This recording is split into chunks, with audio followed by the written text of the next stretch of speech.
Let's look at other finance news, and that's property prices are falling across the cap cities, particularly in Sydney and Melbourne. This trend, you have been watching this very closely. Is this going to continue?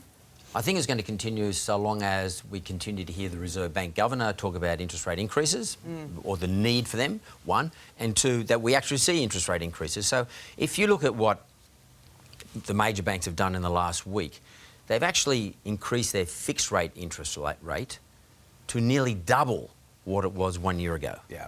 So that is a discouragement for a borrower to go and borrow money on a fixed rate, in fact, borrow money at all. And in addition, what it does to it is means I can, as a lender, I can lend you much less because I assess you on a much higher rate. You get much less. As a result of you getting much less, you can afford to pay less for property. And the places where it's being, the biggest effect on that is right here in Sydney and in Melbourne. But it's actually started to drift right across the country. The only place it's not hitting at the moment in a national number is Adelaide. Yeah. So even Brisbane's starting to be affected by these price reductions across the board. So if you are a buyer, when is the right time to jump into a cooling market?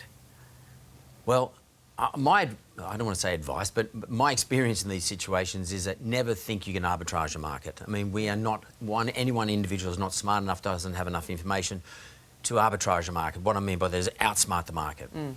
If you find the property you want to buy, if you've got the deposits required by the lender, if the lender approves the amount of money that you can pay based on your current salary, if you're confident your wages will continue as it is, then the right time to buy is right now.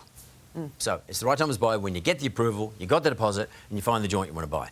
Buy it. Right, there, just get in the market no matter what. Yeah. Mark Bouris, good to have your insight on this. Thank you so much. See you soon.